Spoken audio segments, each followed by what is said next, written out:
And welcome back. We're staying on top of that breaking news out of Roseville, where a suspect took 2 hostages, killed one, hurt a second, and also injured a CHP officer. That suspect now in custody. All of this unfolding while kids taking part in spring break camps had to take shelter nearby. Parents were eventually reunited with their children. No children were injured. Joining us now to talk about, though, the trauma that often comes with these types of situations is Sunita Chambers. She's a licensed psychologist and founder of Center for Growth Psychotherapy. Thanks so much for joining us, Dr. Chamber. You specialize in family and child therapy.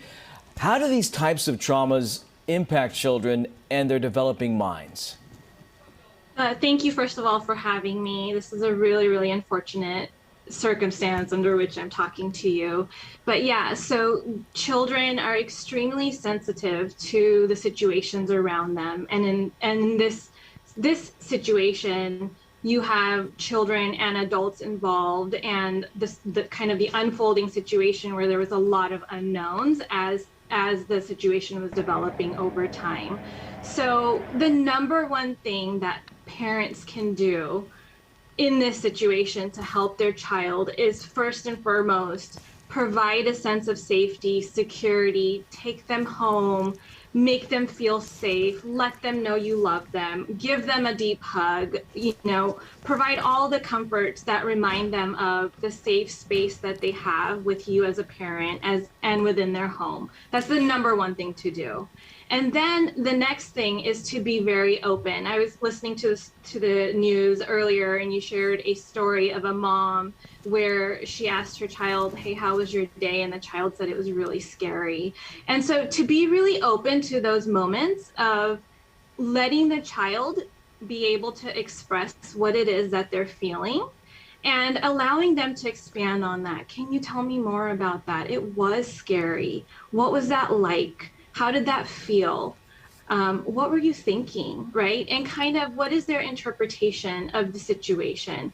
Right now, there's a lot of unknowns still, and the news continues to unfold, and we don't have a lot of closure around why did this happen? What was going on for this individual? Why did this need to happen this way? Although that's always a question mark in the case of these kinds of shootings. Yeah, still so many questions to remain. Right. And Dr. Chamber, we're talking about all this. Of course, we definitely want to reassure our children, but what can we do in our homes and our schools just to create that safer environment and lessen that anxiety that many have? Right. So,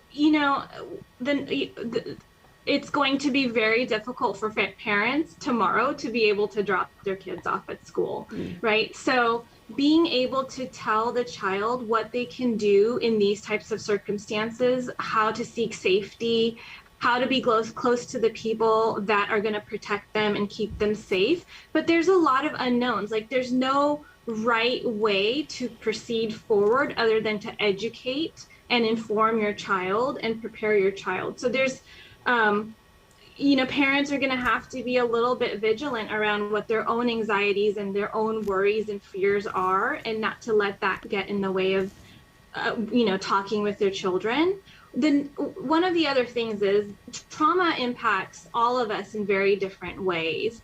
And children have a very neat way of being quite resilient. And so it's really, really important for us to listen and hear what is going on for them, rather than to make assumptions on, are they scared? Are they afraid? I mean, those are things that are givens, and the things that we need to do to comfort them. Like, those are the immediate things. And then their trauma unfolds over time. So how they're feeling now may be very different from how they feel in a week and how they feel in a month. Such good points, Dr. Sunita Chamber. All good advice, and we obviously have to have those conversations. We thank you for your time and your insight on what's been a really scary day for a lot of people in Roseville and people watching tonight as well. We also have to remember to watch how we speak as adults so they don't pick up on things and we don't overemphasize things too much to the point where they're constantly frightened. Thank you so much, Dr. Chamber.